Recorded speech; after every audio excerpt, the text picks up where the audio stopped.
One of the things that I have been so appreciative of Dr. Watson is his ability to refocus how we look at test scores. And when he came in, he's saying, you know, test scores are not everything. They're a part of the picture. And this morning we had a visit from KSDE, an assistant visit, and I was just amazed at all the things they're starting to look at, and assessment is just one very small part of it. So I think we have Dr. Watson to thank for this. But I'm going to quote a little thing. It says, his educational insights as well as his clear thinking around the issues and challenges facing policymakers, educators, and students. That's what he's about, and I think that's why he's such a great addition to the state of Kansas. Dr. Randy Watson, the Commissioner of Education. So, those of you that are native to Parsons, I hope that you don't hold it against me that I am from Coffeyville.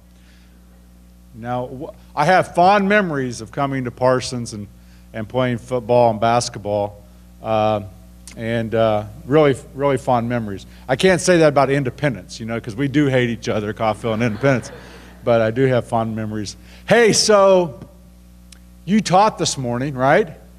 Or you're, you know, you're working with kids this morning, and so you're like, man, I'm tired. When's Thanksgiving? You know, when's Christmas break?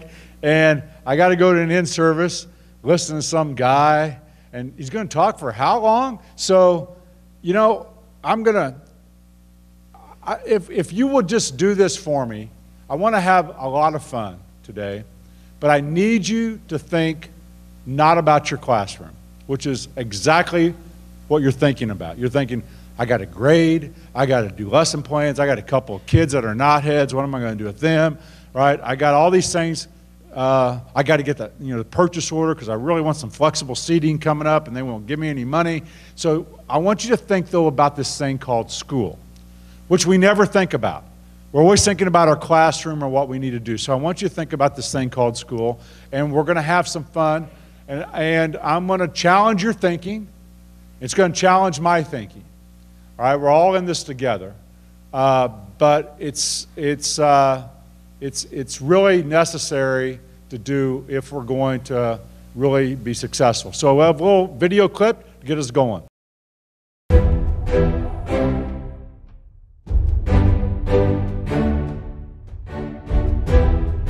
The number one thing that will make us thrive in Kansas is to provide world-class education to each and every child. Whatever it is, we want them to be able to problem solve it and attack the situation, have the confidence and feel prepared to do it. Every child is looked at as an individual, and every child is given the right and the opportunity to succeed. Really what it means to make sure that every kid is prepared is that they have the opportunity to dream and that they have the skills to realize those dreams. When I grow up, I hope to be a singer or an actress. We have to maintain our commitment to programming like the arts, choirs, bands, all the other things that we don't necessarily think of as core areas. We have an opportunity before us that the State Board is setting forth that says test scores are important, but they shouldn't be what drives our work. What should drive our work is what our kids need, who they are and who they can become. Not only do we have a strong literacy, communication, math skill foundation, but education and educators instill a hope, the ability to dream something bigger. We're not just applying a standard to all kids, but we're looking at where they are as individuals, and we're helping them grow, and we're helping them achieve. I know a lot more Spanish. I didn't know how to read, write, and now I do.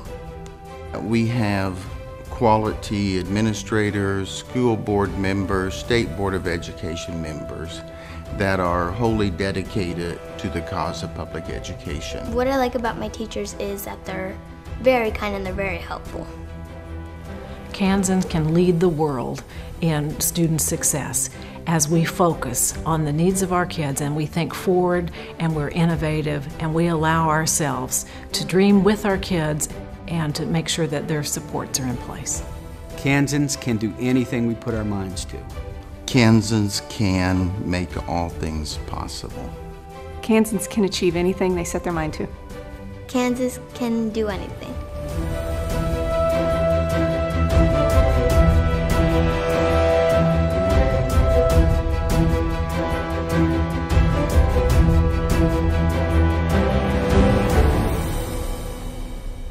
I love that last scene. It was shot in western Kansas. And it made me smile as I was thinking about this. So I originally had something going on in Topeka, and I was actually going to fly down and fly back tonight, but that got moved and canceled. And then I thought, I still have a home in McPherson. I got to go home last night so I can vote before the polls close at 7. So I spent the night in McPherson. I Skyped 2 classrooms, one in Lawrence and one in Wamego this morning. I jumped in the car, and on the way, I saw a tweet that one of the McPherson elementary schools was going through a redesign process, so I popped in, surprised them, and I said, I'm on my way to Parsons, and one goes, is that in western Kansas? I said, we have some work to do. And so I think, Linda, it was about right as I crossed the intersection of 169 and 400, the transformation for me started. All right? Those of you that have spent your entire life in southeast Kansas will know what a unique part of Kansas this is. And there's so many different parts of Kansas. I was in Spearville on Friday, which is out by Dodge City, for those that don't know. But this is like coming home. And so I often think, you know, you can take the boy out of southeast Kansas. I left Coffeyville after high school, and I've never lived there since then.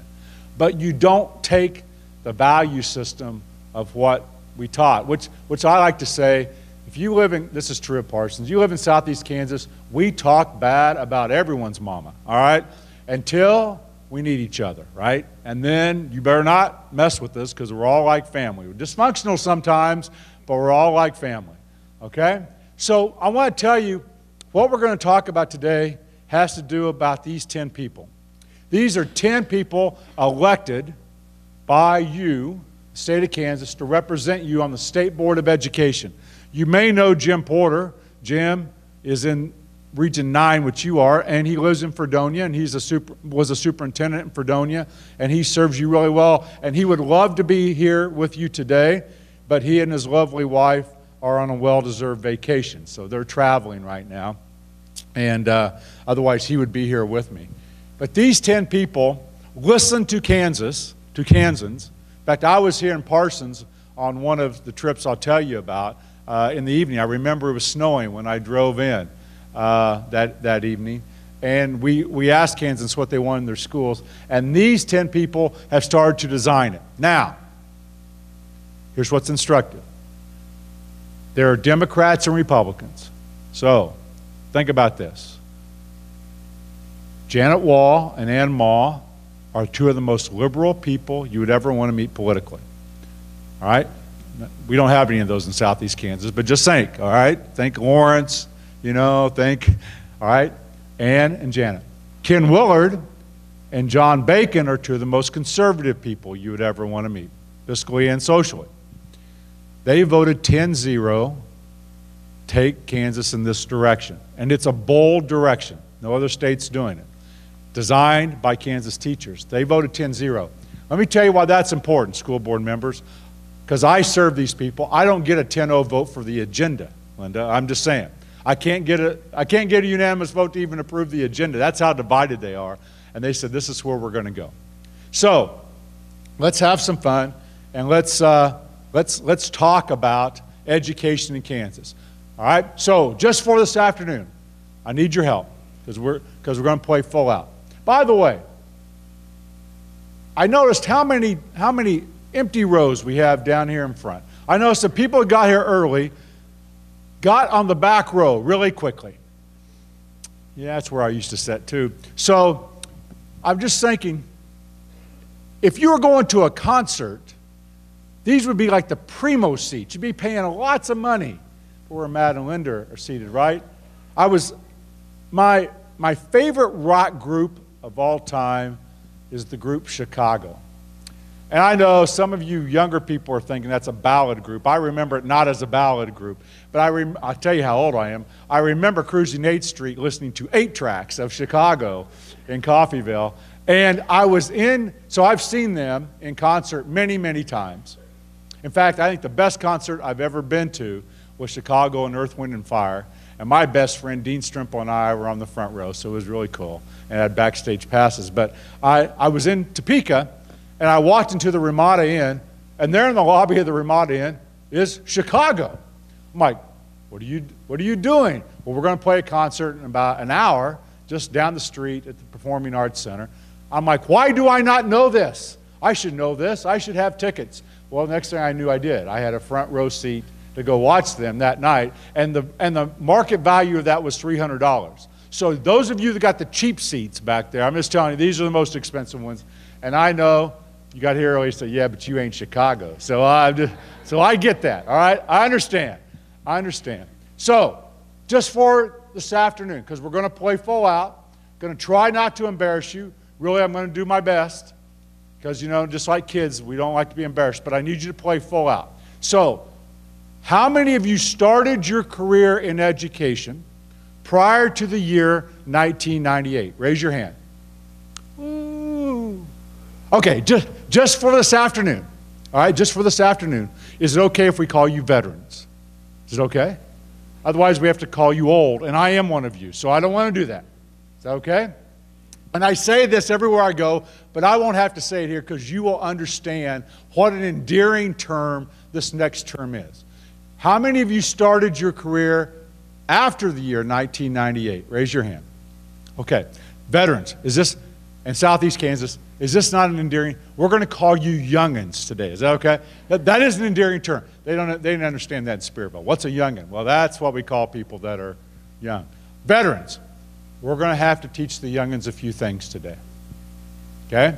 I'm going to ask you to remember a time when your voice and your opinion was actually mattered in education. I know, it's hard. Some of you have early onset dementia, but we're going to really go back, okay, to a time pre-No Child Left Behind. The reason I say that, the youngins only know teaching to a test. You will remember a time we didn't do it, right? I know it's a long ways back that you got to go, but that's what we're going to do, all right? And we're going to talk about the models of education and why we have to change the model of education together. And I will tell you right up front, it's not because we don't have the greatest teachers. We do. We have fantastic teachers, but we're in a system that was built for a different era. So let's talk about those eras. This is our vision. We're going to lead the world. It's 2 parts. Because if you're going to have a vision statement, let's have a big one, right? Sounds better than beat Oklahoma. Which, by the way, I texted my friend Joy, my counterpart in Oklahoma. I said, Joy, I love her, by the way, you guys keep doing it because they're destroying education so fast, it's just really fun. You know, I mean, there's not a state going in the wrong direction than Oklahoma. We now have 18% of the teachers in Coffeyville come from Oklahoma every day to teach. So we like that, you know, from that standpoint. We're going to lead the world. We can talk about the metrics of that. Excuse me. But here's the key, the success of each student. All right? So give me a little, let's see. Who teaches first grade? Ooh. Got to hang out together because you never see each other. That's what generally happens with the primary teachers. How many kids you have this year? How many? 17. Are they all the same?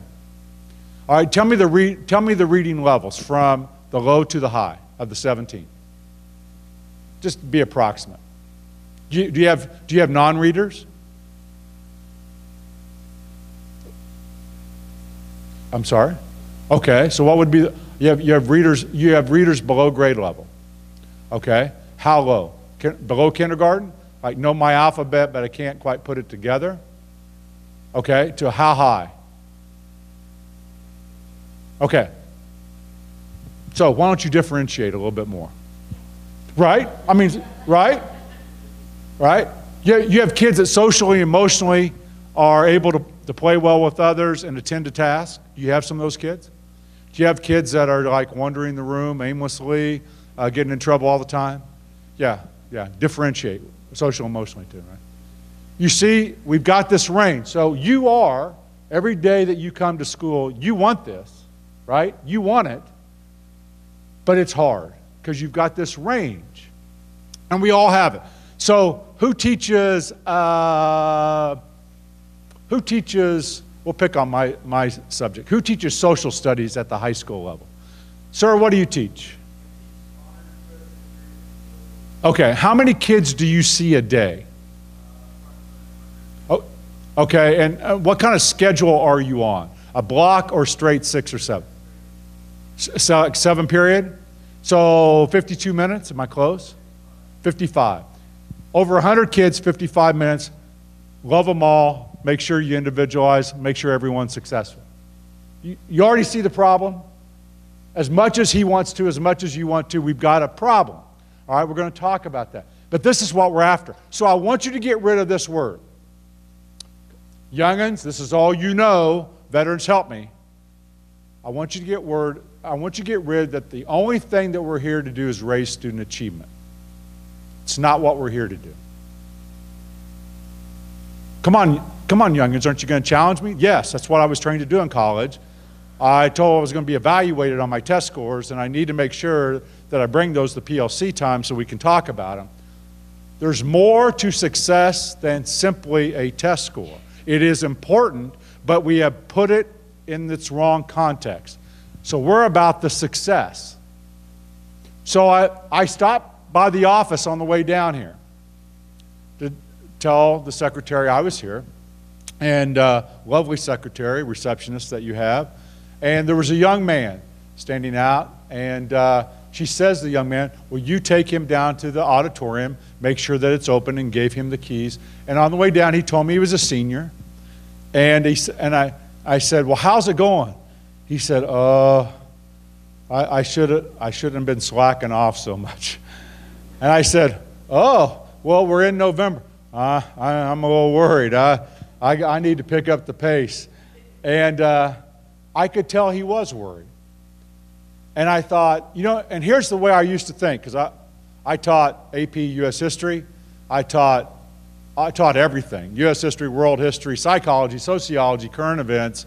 You can go on and on. But I used to think of how to help that kid be more successful in my class, right? How to improve his grades. And now I kept thinking, what will that kid do next year?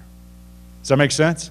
It changed, and I think that every time I see kids anywhere I go, it's what would we have to do here as a school, knowing, and I don't even know his family situation, whatever, what do we have to do to tilt the odds that that kid can be successful in the path that he chooses? So this is going to be hard if we don't change the structure of school. Otherwise, we tell you to differentiate. We tell you, please love them. Come on, pick up the pace. And you got the top-end kids here at Parsons, right? If you're teaching honors U.S. history, those aren't the slouches, right? So we got to think about this, the success of each kid. So let's take a little bit walk in history. Anyone attend a one-room schoolhouse in Kansas? I know you young'uns are laughing, but we still have these hanging around really into the 1980s. There weren't very many.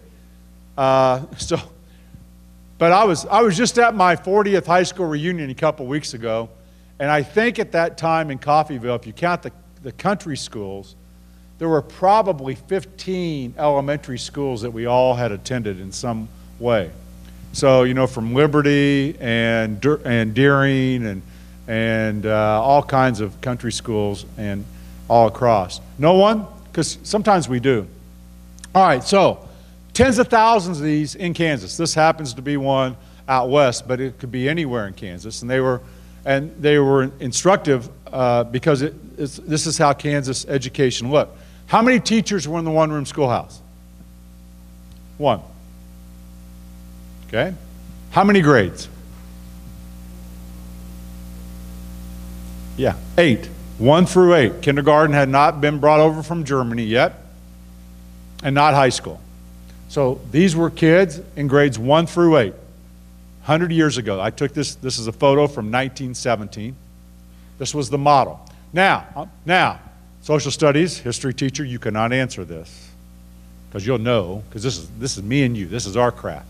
The rest of you, though, because we taught you this in 8th grade, repeated for you in 11th grade so you would never forget it, all right, and we live it every day. How many of you can't wait to tell me the Northwest Ordinance of 1785, followed up by the Ordinance of 1787?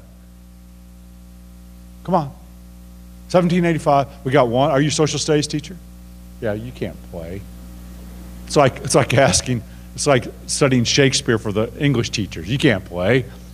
Why don't you know that? Why don't you know that? I know we taught it to you in 8th grade, and then we repeated it in 11th grade. I know you probably had it on a quiz. Why don't you remember it? Because it's irrelevant to your life, right? Except it's not. But it was in the way we had you memorize it or give it.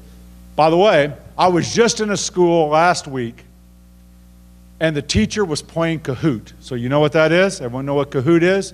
Kahoot is kind of a game show where you can review for tests and stuff, right? Some of you know what it is. And this was an 8th grade history class, and the kids were like jumping over the desk. They were so excited. They were engaged, and they were reviewing for the Jacksonian democracy quiz the next day, all right? And they were doing Kahoot, all right? And so the kids were yelling and high-fiving, and they had their clickers, and everything was going on. I got 2 of the 10 questions right, and I'm a history major.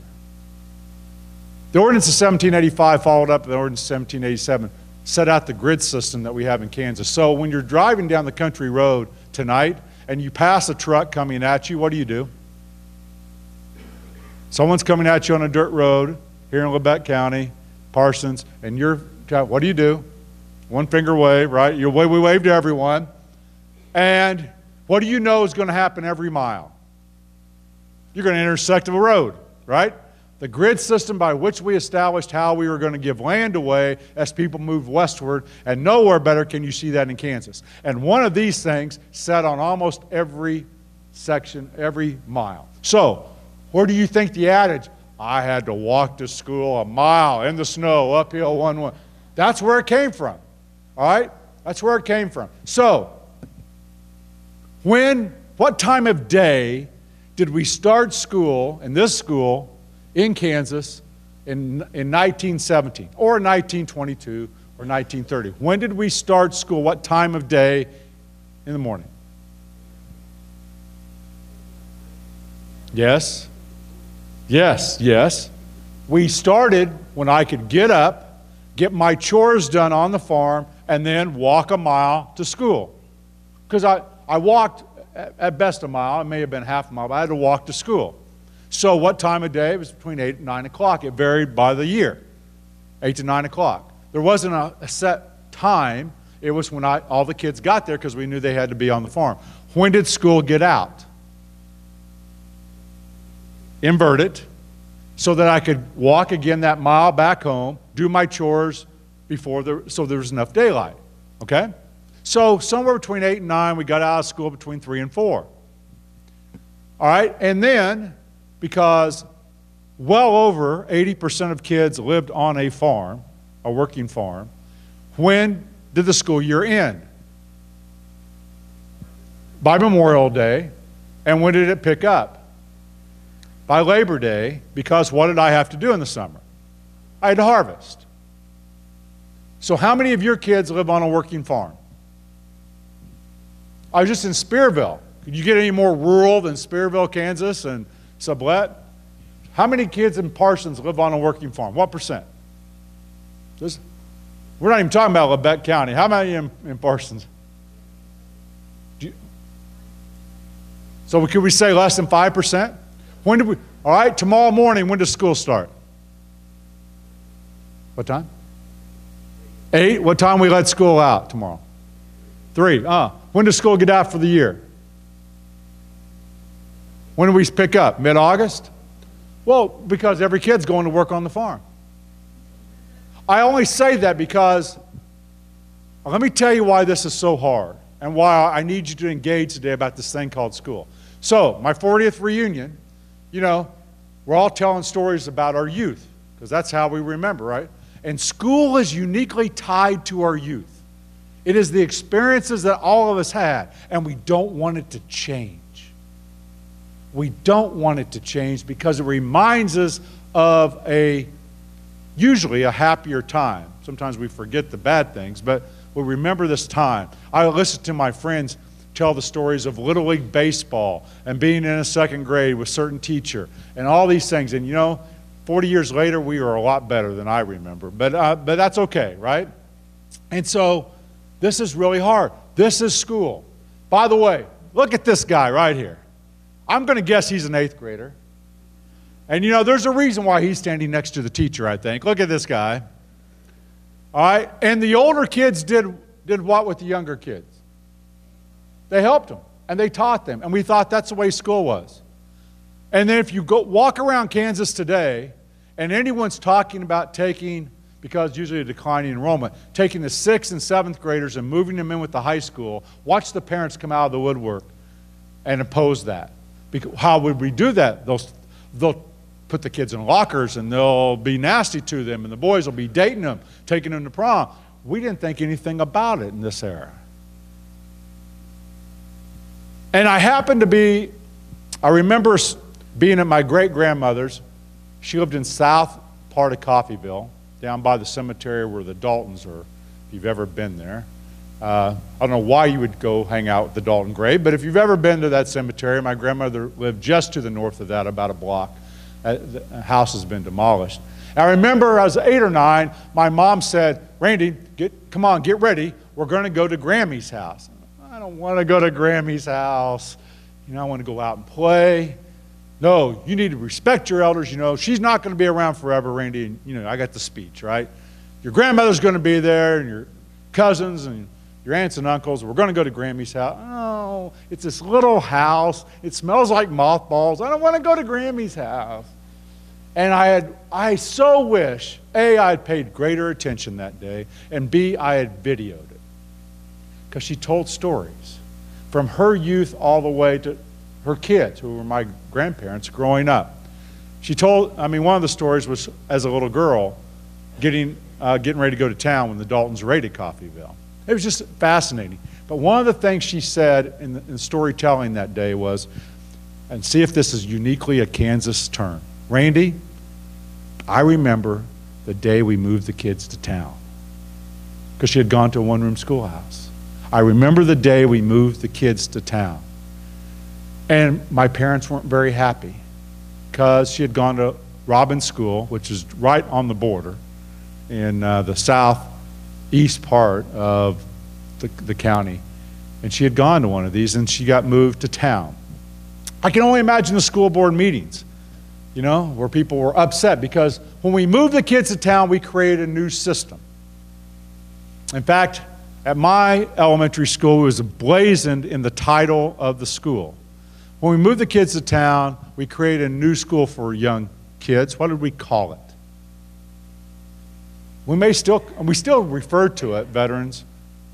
Yes, we created a grade school, because we didn't have grades like we knew it there. The kids were all mixed. So now I'm a first grade teacher only, teaching kids of a certain age that are going to be in first grade. And now a lot of kids are going to go to high school that didn't used to go to high school, because only kids that went to high school in this era were ones going to college. Right? Otherwise, you went to be an apprentice, to be a blacksmith, or you went back on the farm. So only about 20%. Lawyers, doctors, teachers, a few people. So that's why we had junior high schools, which were junior versions of high schools. And that's why high schools were primarily academic in nature, because all they were doing is training people to go to college. That's what the era looked like. And so this was important until this guy changed education forever. I'm going to give you 15 seconds. Hopefully you're seated next to someone really smart that's not a social studies teacher. You have 15 seconds to decide who this is. Ready? Go. 15. Are you down to 10? These are Randy sessions. You can talk. You can actually cheat. You can do this. You're down to 5. All right? Matt said we could bet his entire salary, his yearly salary. We can get on a plane tonight, $99 flight, right out of KCI. We're going to go to Vegas. We're going to put his salary down on it, that someone in this audience is going to get this right, someone that changed education forever. So if you raise your hand, yes, you're going to get called on, and you better know it. Okay, who knows? Sir, are you sure? Are you sure? Matt's a little worried. Matt, okay, you got it? All right, Matt's got confidence. Who is it? Henry Ford, that's right. Henry Ford. Some of you are going, wait, he didn't have anything to do with education. I could have given you a hint, right? Could have given you this one. I think you would have gotten it if we'd have done this. And I would remember my great-grandmother telling the story that day of the first date of my grandfather and my grandmother. Her daughter, my grandmother, was named Bertha, and her first date with my soon-to-be grandfather was named Orville. Can you get two better period pieces than Bertha and Orville? And have you ever been in a family discussion? For us, it would have been around the holidays, usually Thanksgiving or Christmas, where you realize that as the discussion is going on, that the mother, in this case my great-grandmother, had never heard the rest of this story. My grandfather comes to pick my grandmother up in a Model T. And my great-grandmother and my great-grandfather said, I don't think this is a very good idea, Orville.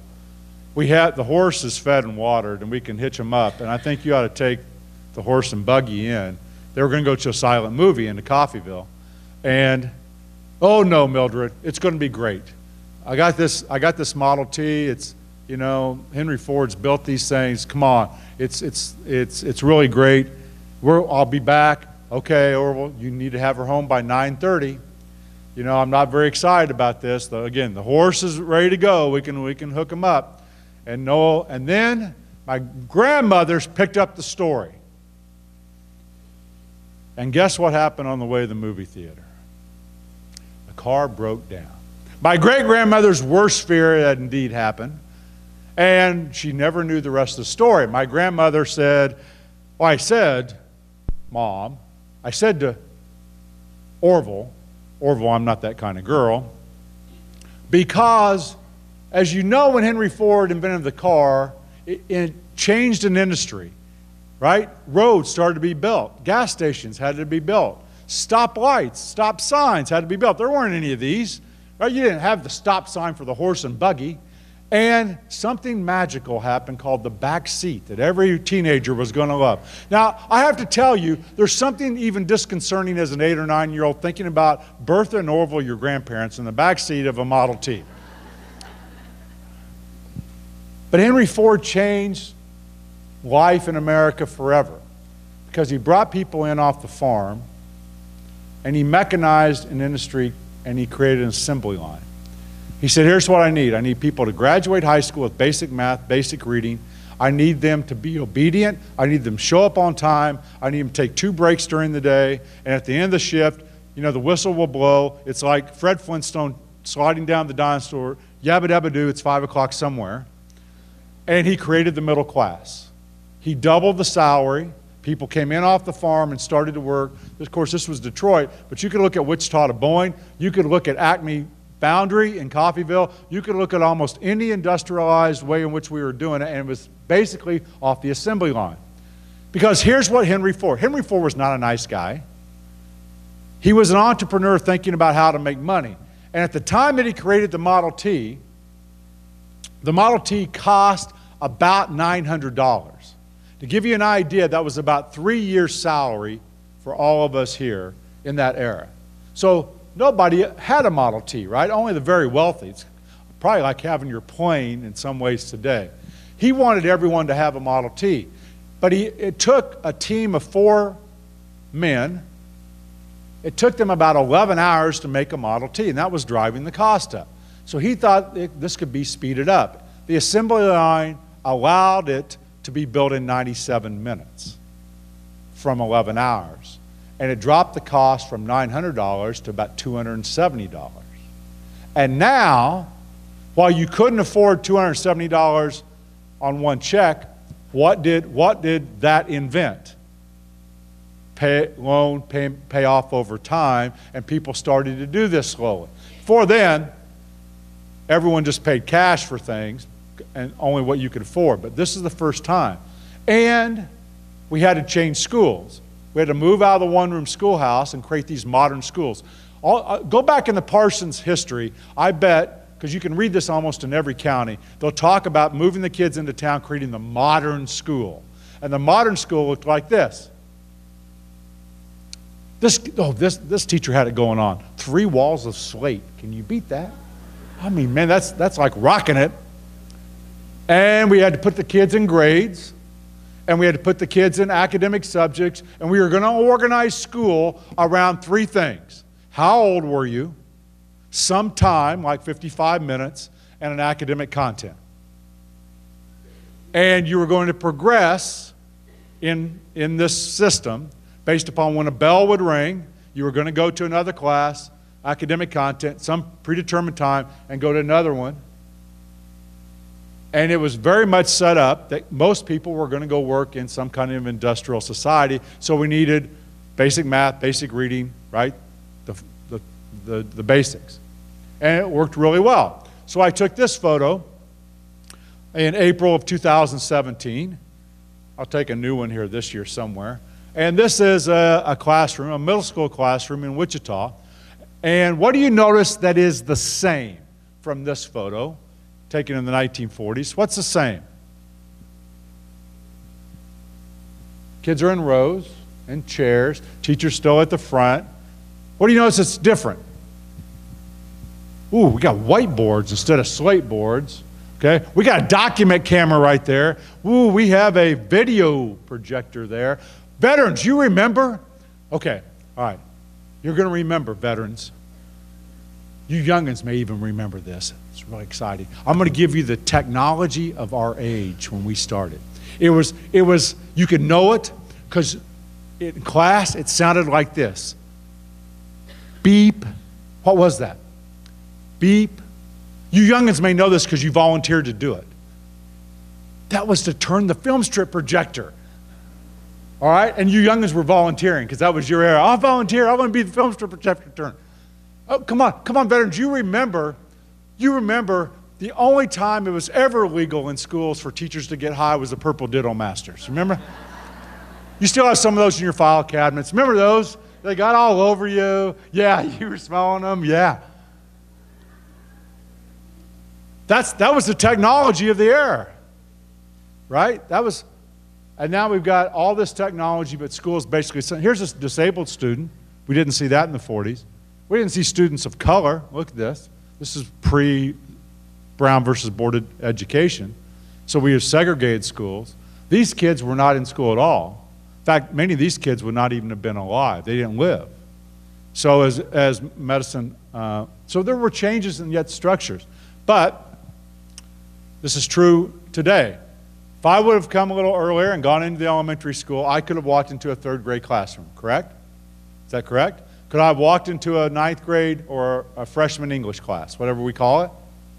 So that model is this model. And we've had it for somewhere around 100 years. We evolved it. The one-room schoolhouses primarily were completely gone by the early 1980s. You know, there were 1 or 2 left, but they were pretty well gone by 65, if you go back and when consolidation happened the last time in Kansas. All right, so 40-year reunion, Coffeyville, Kansas. There's Mrs. Smith's PM kindergarten class with Randy front and center. And I looked at that picture.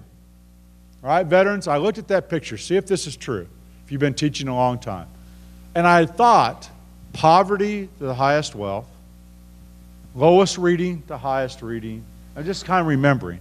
And I thought, I still do think, and I looked at it, the gap was like here. Right? There was a gap, but it wasn't very wide. I mean, all the kids kind of looked the same. The girls had little jumpers and knee-high socks, and they wore patent leather shoes. And no one wore jeans. You know, everyone kind of dressed the same. Even if you were really poor, you dressed kind of the same. And so Mrs. Smith and her PM kindergarten class could probably differentiate a little bit better because the gap was not as wide. And that's a long time ago. It's 40 years ago. How many of you see more social and emotional needs than you did 5 years ago? Okay. How many of you see more academic needs, a wider variety than you did 5 years ago? Okay. So as that continues to expand,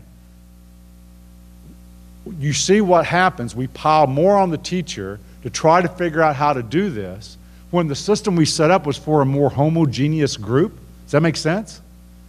It's not. So if you just think about this, we have to talk about what's changed. Well, you may recognize this because there used to be one right outside Coffeyville and Independence. It kind of interests me that when Governor Brownback said we're going to create all these jobs, this happens to be the Gardner-Edgington Distribution Center, we're going to create all these jobs in Gardner-Edgington. Well, really, what about all the jobs we lost? You know, when the one right off the highway, which I still think is Western Publishing, closed down, right? We displaced some jobs. But this is the distribution center in Gardner-Edgington. What do you notice? Yeah, there are a couple of people down here. It's kind of, where's Waldo? You know, it's kind of trying to find him. All right? But there's very few people. How many of you have ever ordered anything off Amazon? Oh, the problem lies right here in Parsons. Okay? Veterans, you remember this? The first week of October, we would run to the porch or run to the curb, depending on where your mailbox was. I remember, by the way, living on 3rd Street in Coffeyville, and the neighbor had a slot in their house. I'm like, wonder where that goes. So I was young. I think I was pre-kindergarten. I dropped a bunch of rocks in there.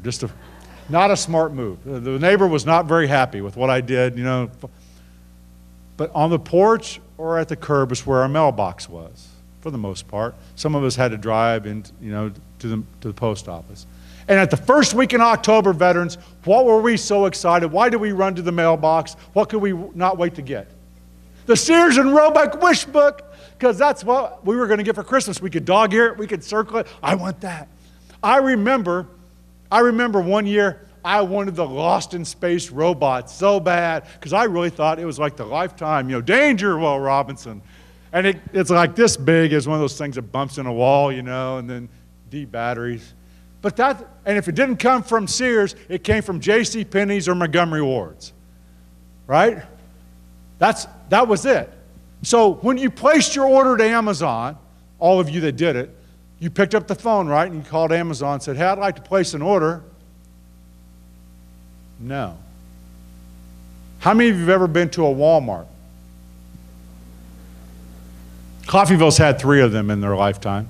I think Coffeyville must have had one of the first Walmarts. I really do think that, on the east side of town. Closed, and they went clear to the west side of town, outside of town. They closed that, and then, shoot, they went clear to Lenapaw, I think. I mean, it's way out there. They call it a Coffeyville store, but it's way the heck out of town. And, you know, the others are abandoned. This happens a lot. So Walmart is the retail giant of our lifetime, whether we're youngins or veterans, right? This is the distribution center in Kansas City, Kansas. The reason I show you this in Gardner-Edgington, this one, and Kansas City, Kansas, they both opened less than 18 months ago. They are the 2 largest distribution centers in Amazon's distribution center fleet, if you would. They're the 2 largest. You can see them. They're football fields on. They're huge, just warehouses. Here's what happens. You know what happens. You're on your phone, you're on your tablet, you're on your computer, and you decide, I need something from Amazon. I just did this last night, by the way. I need some dog food. There's a really cool looking sweater I need. I need a book, whatever you do. And you get on that device, and that computer goes somewhere. I have no idea where that goes, but it goes to another computer, right? You check out, you put your credit card in and everything, your debit card.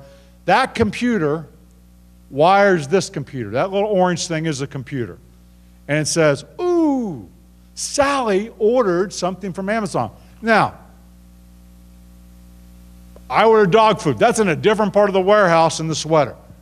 So all of these things are juggling. They're not in the same. This one goes and gets the dog food. This one goes and gets a sweater. And then it puts it all together, shoots it down the chute.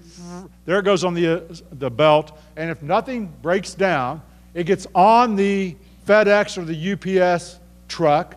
And how long before it arrives at your doorstep here in Parsons, Kansas? 2 days. It's kind of remarkable, right? I mean, shoot, the Sears and Roebuck catalog took longer than 2 days to get there, right? 2 days. And the first time a human touches that from the time you ordered is when the driver that brought it to your house puts it on your doorstep. I tell you that for this reason.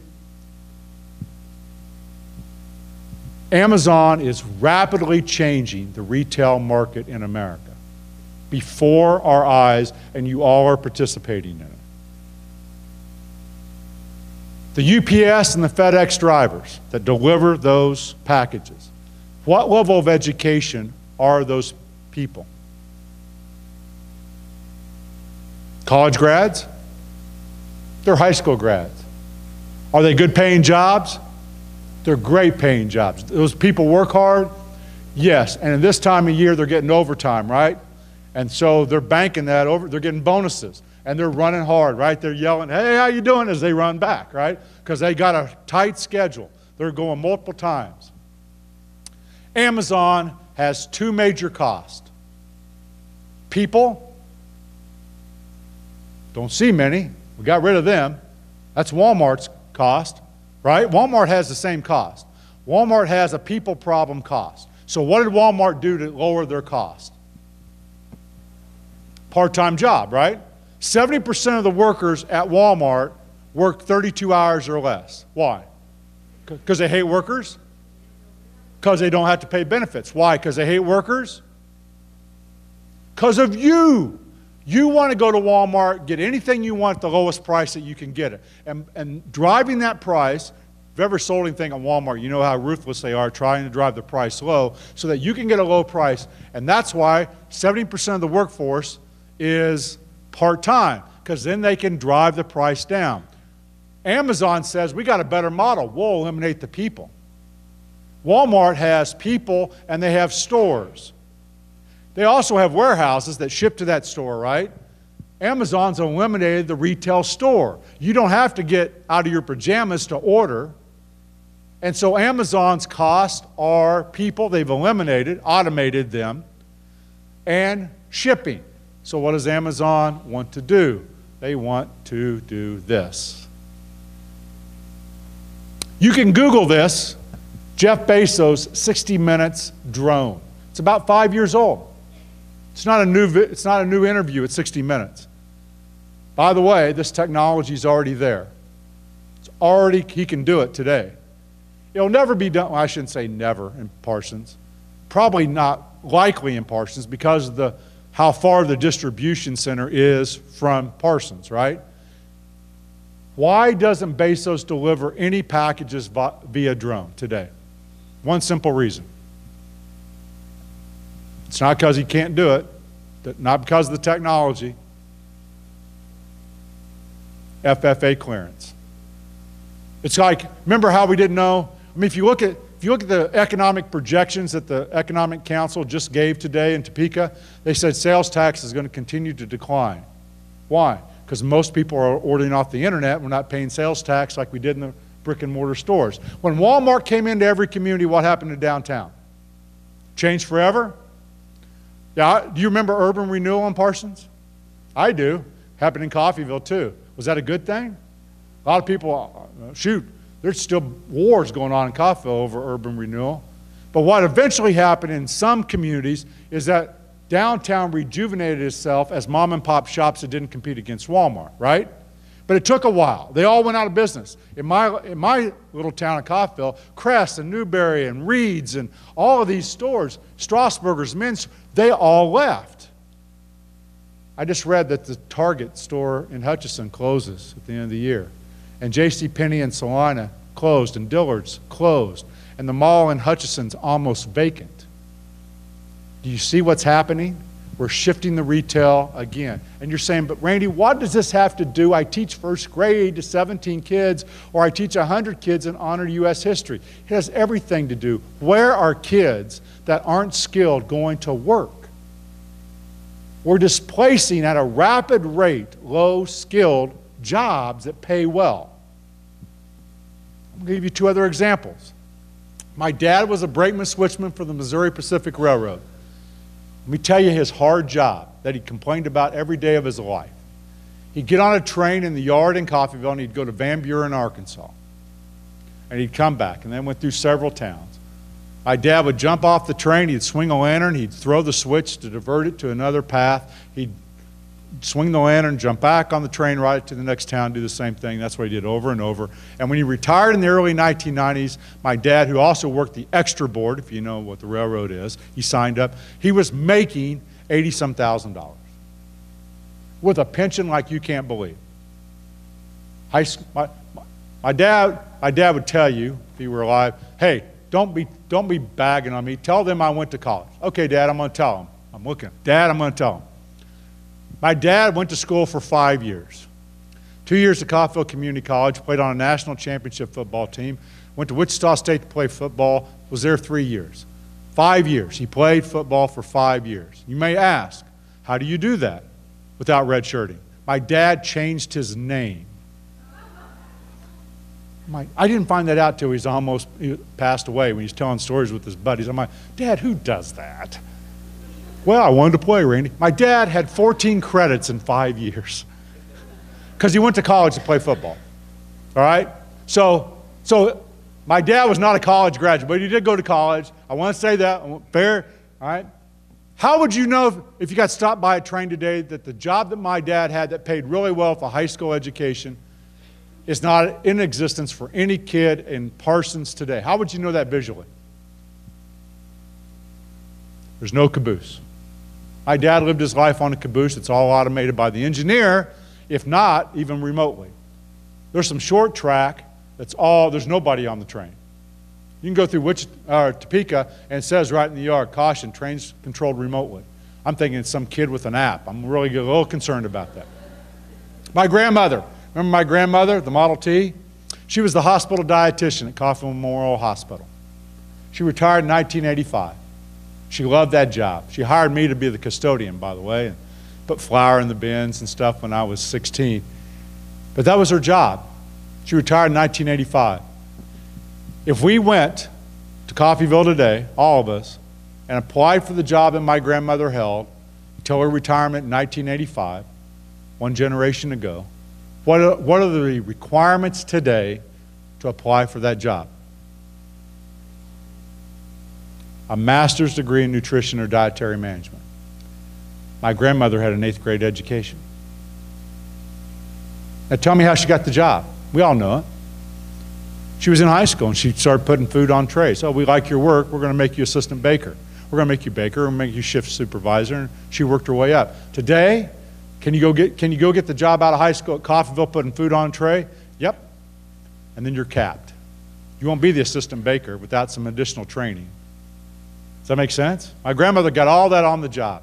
It just changed. I don't know if it's good or bad, but it's changed. By the way, what other Kansas company has invested heavily in drone technology? Millions of dollars. Pizza Hut. Have a lot of those in small town America, don't we? Who do they want to eliminate? The driver. Why? Can't find anyone that wants to work for $12 and drive their own car to deliver pizza. Right? So they're going to automate it. How many of you have ever recently been to a Chili's, Applebee's, or a TGI Friday? What's on the table? Yeah, a little thing you can play games and do that. Who do they want to eliminate in the next 6 months? Waitress.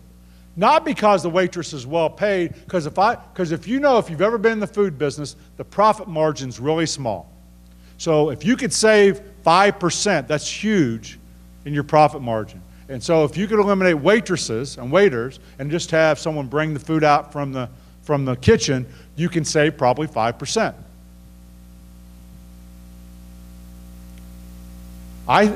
Kansas is trying to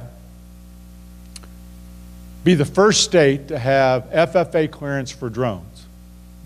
There's a whole department in the Kansas Department of Transportation, KDOT, in Kansas, in Topeka, working on this. You know why? It's not because of Amazon. It's because of farming. Drone technology on farming to look at crops, crop dust, analyze crops, and we need in western Kansas to fly this thing a lot, right over the whole county, so we got to have clearance. The minute we get clearance, I'm going to bet you, I'll bet you right here in Parsons today, Jeff Bezos starts delivering packages in Lenexa. Because all he's waiting is that clearance. And then if he could cut 30% of the shipping to the urban areas, he's going to lower the cost. And what he wants to do is make all of you do all of your shopping at Amazon. Walmart lost money in the last quarter, by the way. The more you are on Amazon, the less you shop at Walmart. Amazon bought Whole Foods, by the way, in August. Welcome, Dillon's, and the grocery shopping. Now, and by the way, anyone buy anything on Amazon Prime Day? I think it was at the end of July. Anyone buy anything on that day? Do you know what the #1 item was that was sold that day, ma'am? Any idea? It was a device that we commonly now call Alexa. Yeah, okay, she's got one. Okay, so here's Alexa is actually the Amazon Echo or the Dot. It's the Siri voice. And so here it is. You know, it's a device that plays. And so you aren't even going to get online anymore. She's walking through the house. Stinking kids used all the toilet paper again. Alexa, order toilet paper. It already knows that you want Charmin, double ply. Alexa, order cat food. We're out. Alexa. And in 2 days, it's at your house, or if you're going to live in Lenexa, it'll be there in 2 hours. I never did anything. You see the model changing? This is instructive as we go forward. So you don't think this is happening. How many of you have ever taken an Uber? Oh my gosh.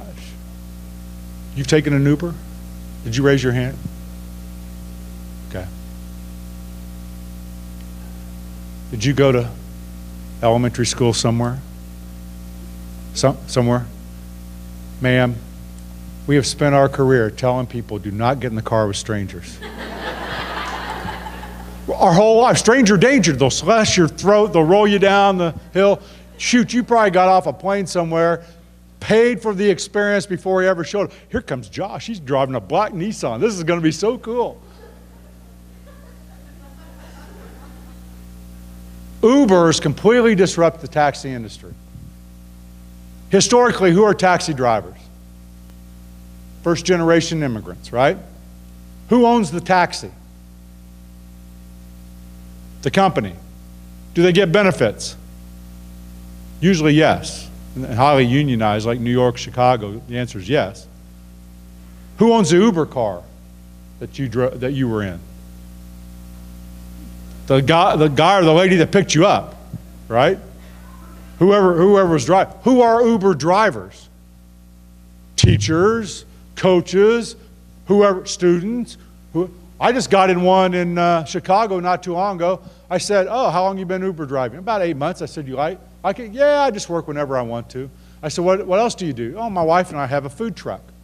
We're trying to get up this new food business going. And so when, you know, I'll work at night. I'll work whenever I want. Loves it. Part-time money. I said, what don't you like about it? I'm putting too many miles on my car. I got to think about this. You see what happened? No benefits. Uber doesn't own anything. They're just a third party. And now we're displacing people whose livelihood were driving taxis. So technology creates jobs, but it also replaces. So you know what Uber's trying to do?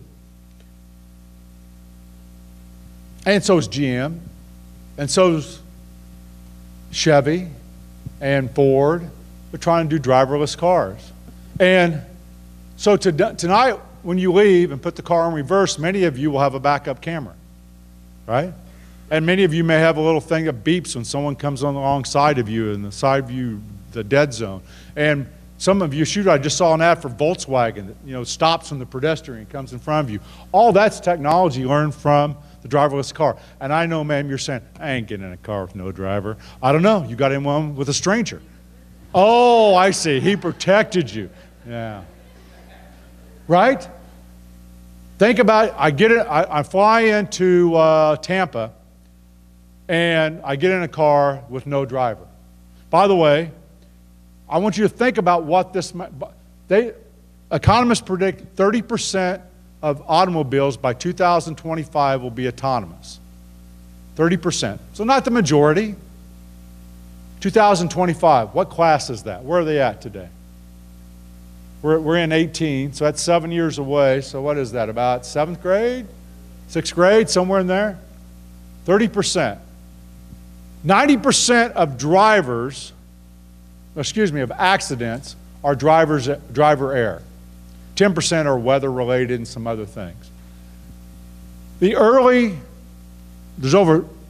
millions of miles being driven, most of that in Austin, Texas, by these cars. And most of that has transpired in urban areas.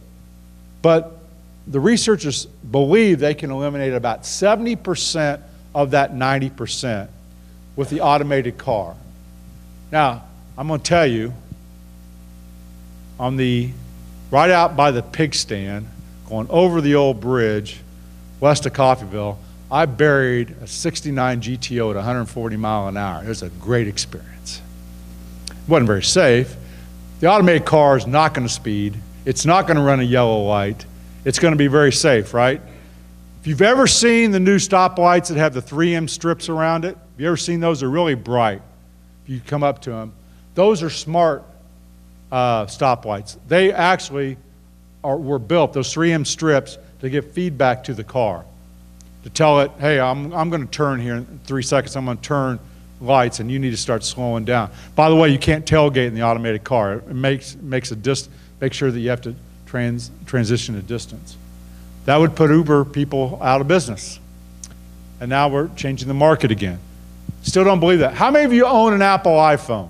Raise your hand. Okay. How many have an Android device, smartphone? Okay. How many of you do not own a smartphone? Okay. Got about 4 or 5? Yeah, the young people are laughing as the veterans. Yeah, we're glad you left your bag phones in the hallway before you came in. No, I thank you for pointing full out, by the way. Summer of 2007, the Apple iPhone and the Android device were released. The kids that graduated Parsons High School in 2017 were in 2nd grade. So elementary teachers, you want to be really innovative. You want to teach people to code on an Apple iPhone, won't be around when they're out of high school. How do I know that? I bet very few of you are carrying a BlackBerry. That was the technology in 2007. And you know what? All but about 5 of you have engaged in that technology personally in 10 years. And probably multiple versions of that technology in 10 years. You know, Verizon, if you're on Verizon, originally Verizon was purchased by a company. Verizon purchased Alltel.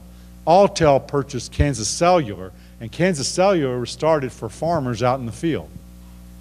It was a uniquely Kansas company because of farmers. This is interesting. Report given to President Obama 2 months before he left office.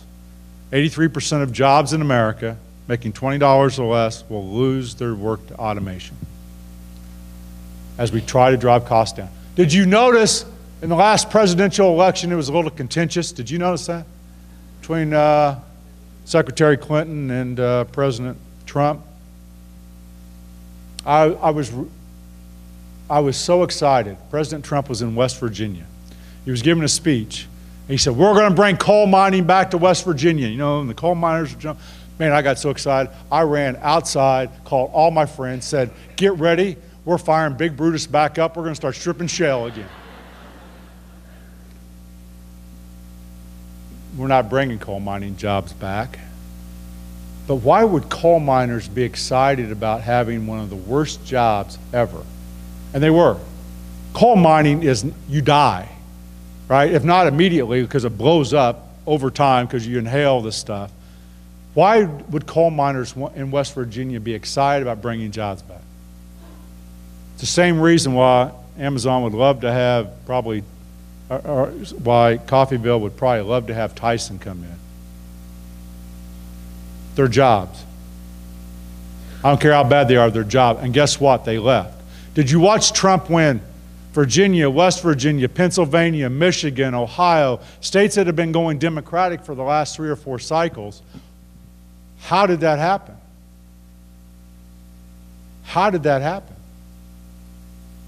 Angry white males that had lost their jobs. So you have to blame 2 things. We blame it on outsourcing. So let's build a wall, make sure those Mexicans don't get in. Right? They're taking our jobs. I mean, if you don't understand what's happening with the technology changing the workforce, you're angry and want to bring that back. You know, it's my youth again. You know, we made a lot of bricks in Coffeyville in my day. Coffeyville brick. You know, a lot of bricks. But not very many people are putting in brick roads anymore, or even brick sidewalks. We made a lot of brick. Companies are trying to automate because we're demanding a lower price product, and they have to compete. So what do? I either have to make it in China or Mexico where the labor costs are lower, or they have to automate. What that does is take the Henry Ford America and not have low-skilled work paid at the level that it used to be paid. That angers people, and you see it across the nation. 65% of children in grade school today are predicted to work in jobs that have yet to be invented. So that means we have less on translating knowledge and more on the process of entrepreneurial learning and creativity. I saw in Douglas County last night, I saw a tweet on the way down here that said, I think this number's right, maybe 24% of Douglas County people turned out to vote last night, and they were excited about that. 24%. That disappoints me. That's of the registered voters. So we have a democracy very few people participate in. We have a changing economy. What's the one thing that hasn't changed? I still go to a 3rd grade and I still go to a freshman English class. And all of you have put the burdens on. If anyone says anything bad about education, you know the reason it's bad. Because teachers suck. Haven't you felt that? I felt that. You're the heroes of this generation. You care about other people's kids. You've given your life for that. But we're still trying to operate in a system that was generated for a different era. So I think this is true. We have these fake candles in our house. You have these? They look kind of real from a distance. And they come on. My wife programs them. They come on at night, and then they go off by themselves. And they don't melt. They smell, and it's kind of interesting. My great-grandmother had gas lights in her house. The old gas lights, if you remember those. So what are we going to do about this? Well, we went out and asked Kansas this, and I was here in Parsons on a snowy night. One of 20 different locations I went to have public forums to ask the question, what makes up a successful person? Here was the question. We only asked 3 questions.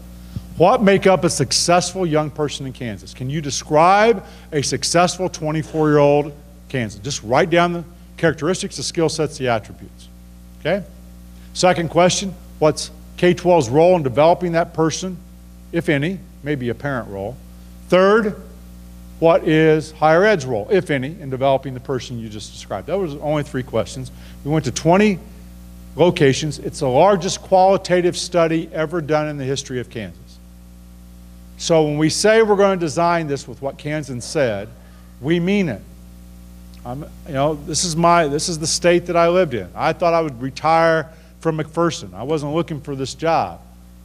So I'm not looking for the next rodeo. I'm really committed to helping you figure out the changes that have happened in Parsons since I left Southeast Kansas in '77, and you've seen it. You've seen it, and you're working hard to try to do something. Kansas said, what make up success, 70% of the answers Kansas gave us said what make up success are not measured on a standardized test. They show up to work on time. They have goals. They have good character. They persevere.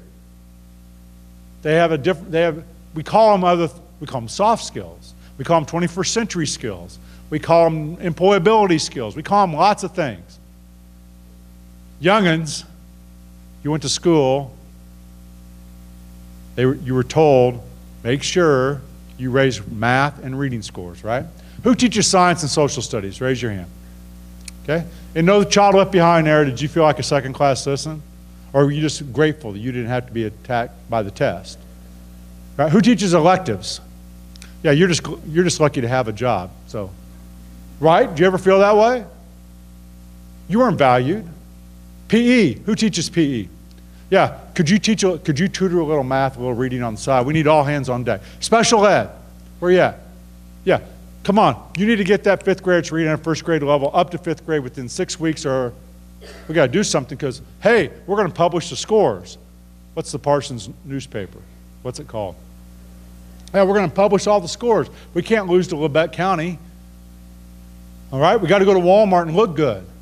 Because everyone knows who teaches first grade. You don't have to test, so you're lucky, right? It's only the third grade. Third grade's telling the second grade teachers, get it in gear. You got to pick up the pace. All right, and youngins and veterans alike, you'll know what I mean. Come back after Christmas, it's all hands on deck. All right, no recess, no science, no social studies. We got to get ready for the test. We got to test prep. And the veterans, you know what you said? I think this is stupid. And then you came to the faculty meeting and you said, I think this is stupid. And no one listened. And so a little bit later you came to the next faculty meeting and you said, I think this is stupid. And no one listened. And then a little bit later you came and said, I think this is stupid. And no one listened. Then you were quiet because you were afraid you were going to get fired. Youngins, you didn't know any different. And I will tell you that we have a system that said math and reading are the only things that are important to get every kid to go to 4 years of college. And it's exactly the opposite of what we should have been doing, but that's the direction the federal government took us. The good news is no child left behind died, and the really good news is Jim Porter and the state board said we're not going that direction again. Now, the hard news is we got to have you develop the new system, and it's going to be really hard. Because we went to school in this system. We've taught for years in this system. It's what we know. It's what we know. We asked business leaders, same 3 questions. Here's what they said. 81% of the responses. I was in Lawrence with the CEO of a construction company. And he said to me, Randy, I want to tell you a story. I hired 2 young men to work on my construction crew in Lawrence. $20 an hour. We started them on Monday morning. I said, guys, I'll see you at 8 o'clock. He said, on Monday morning at 8:15, one of them walked in, and the other one walked in at 8:34, day 1. He said, guys, get your tools, get on the truck. We got to get out to the work site. I'll deal with you later. He said, I was a little miffed. He said, no, I was a little bit more than miffed. He said, by 9:30, I looked, and one of them was on their phone texting. He said, at the end of the shift, one of the 2 young men came up to him, and I'm going to quote at this point, said to the construction CEO, hey, dude, how do I get promoted in your company? Now, he was about from me to you, and he had steely blue eyes. And he was probably, I'm going to guess, around 60 years of age. And he looks at me and he says, I said to the young man, dude, I'm about to fire your ass. You're not getting a raise. And then he looked at me and said, that's the kind of kid you're sending me. Now, veterans, did you just feel the hair on the back of your neck go up? Because really, you know what I wanted to say? Have you seen these parents? Really? Right. Our school board says we got to do this, right? My principal said we got to. You don't understand the pressure I'm at. You know, this is what we're about. I didn't, because he's telling me his reality. He wasn't trying to be negative on me. He was telling me his frustration. I think I'm paying someone a really good wage. They don't show up the first day on time. They can't even work 8 hours without being distracted, and then all they care about is wanting more money when they haven't done what I asked them to do in the first place. I'm mad. Kansas said they wanted this out of their schools. They wanted quality preschool education for every kid. They wanted funding for all-day kindergarten. The state did that last year. First time in the history of Kansas, funded all-day kindergarten. Put $2 million more into early childhood. It's going to put another $2 million for 4 more years for a total of 10 to help you grow the early childhood in any way that this community wants to grow it, by the way. Changes need to be made to school culture. Kansas said, on a stage like this, every spring we have something called Senior Honors Night, Scholarship Night. What do we call it in Parsons? Something like that?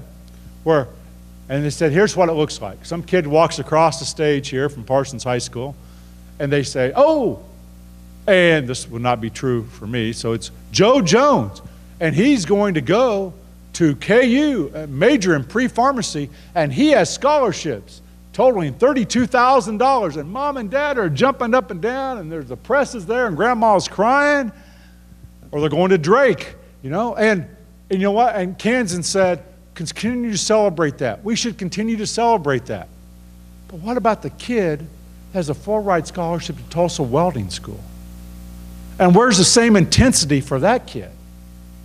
Or the plumber, or the electrician, or the kid that's not going on? And Kansas said, why do we see that kid as a second-class citizen to the kid that's going to 4 years of college? And Kansas said that needs to stop today. We need to honor every kid in their path. Because what's happening is the very skilled jobs that we need in our state, we're driving kids away from. I want to give you a personal story. Janet Wall, who I mentioned, this is a friend of hers, went to DeSoto High School, that's in the Kansas City area, a few years ago. And he was really good student. And he went off to K-State to be an engineer. And at Thanksgiving, where was he at that first year? He was home. He didn't like it, and he wasn't going to class. He just didn't like it. So, come on, mom and dads. Come home at Thanksgiving. What do we say, mom and dads? Go get a job. You're not going to just sleep and lay around. So he went out and tried to find a job. And you know what he found out? I can find jobs, but none of them want to pay me what I want to be paid. I got to figure this out. I don't know what I want to be. And he saw an ad from Pratt Community College about being a lineman. And he called. They said, well, come and visit. And he goes, well, where's Pratt? You know, far western Kansas, he thinks. Pratt's really almost in the central part of the state. But if you're living in DeSoto, it's western Kansas. And he went. And Westar paid his way to go to school for 2 years, cost him zero money. He graduated. He went to work for the Board of Public Utilities in McPherson, making $91,000 a year. Found a young lady. They got married 2 years ago. They bought a home. He's living in McPherson. And a few months ago, he got shipped to the Florida Keys to put back poles and string electricity because of the hurricane. He'll only be there a few months, and he'll come back to McPherson to the job that he has, making $90-some thousand. But while he's down there, if you were to amortize his salary over a year, he's making $250,000. He has no debt. He's doing what he loves, but he didn't go to 4 years of college, even though he academically could have. And I was talking to his mom and dad, and you know what they said? At first, we were embarrassed that he didn't go stay at the 4-year college. And we had to get over that he wasn't going to 4-year college. Now, this is a parent thing, right? So you'll hear parents all the time, that's great. Yeah, every kid ought to be valued, just not my kid. My kid's going to 4 years of college. Every kid ought to be honored. More new roles for counselors and social workers in school psychs, and maybe we ought to hire some. Kansas said we'd like for them working with kids, not running the master schedule, not being a pseudo-assistant principal, but actually working with kids. And we put more money to hire social workers and counselors and school psychs. Now, the real challenge is we don't have enough counselors and school psychs in Kansas to get to that number. So, but we're trying to work on that. Tighter collaboration between schools and businesses. You have one of the best CTE programs in the state. Talk about that. It's really rocking. You guys really have it going on. Community service needs to play a bigger role in the life of kids. And this one, the hardest one of all. Kansas said we ought to reorganize school around the kid, not around the system. All right. Who teaches English? Ma'am, who teaches freshman English? Do you teach freshmen? Have you for a while? Okay. Does any kid at Parsons, let's just say we have 100 freshmen. I'm gonna, that's give or take a few. I know we do. Does any kid ever fail freshman English? Okay. How many on general year fail freshman English? Okay. So not very many, right? Now we're excluding the ones that you gave a D- to because you didn't want to see them again. I understand. Okay. We all play that game just a little bit. Okay. Let's just be honest.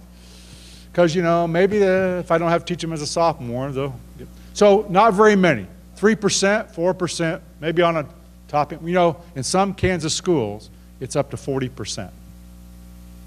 But it's not here. What happens when a kid fails freshman English at Parsons High School and over the summer, they get older and they become a sophomore? What happens? Do they have to come? What if they don't come? What if they don't come to summer school? They can make it up online. What if they don't do that?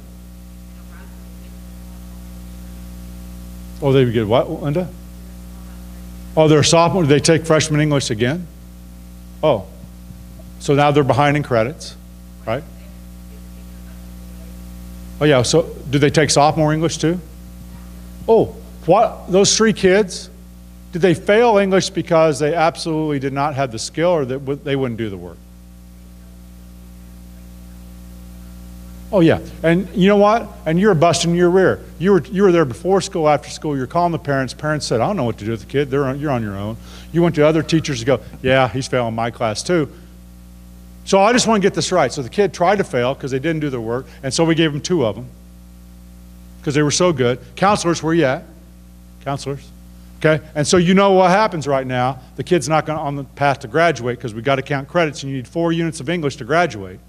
So then we have to put them on a computer because they were so motivated with a teacher that they're going to be really motivated. By the way, statewide, when you put a kid on a computer for credit recovery or alternative school, 18% success rate. It's kind of like, what was that movie? Is it Liar, Liar, Jim Carrey? He's talking about DNA. So I got a chance. Well, yeah, 18%, but the odds aren't really good. And it's because they're not engaged. They don't want to do it. But let me ask you this at the high school level. So every kid here at Parsons takes 4 years of English, 3 years of science, 3 years of social studies, 3 years of mathematics, or 4. What is it, Matt? 3 or 4? 3. A PE credit, a fine art credit, maybe a financial literacy, and some credits totaling 21 to 29, right?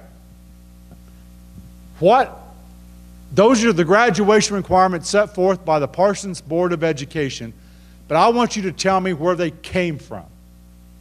Because, by the way, they're the same in Altamont, they're the same in Fort Scott.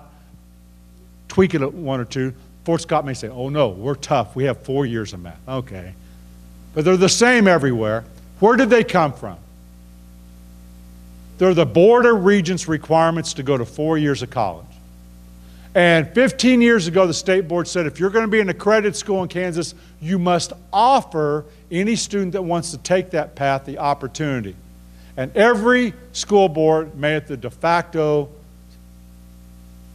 credit.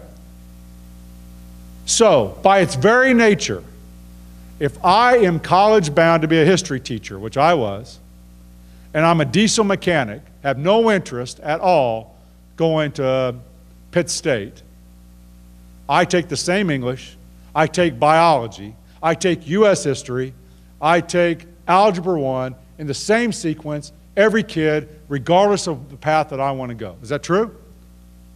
Kansas said, when are we going to stop that? Now, I'm blowing your mind because elective teachers, raise your hand again. You guys were all like right here. So, Do we have construction? What do we build in construction class here?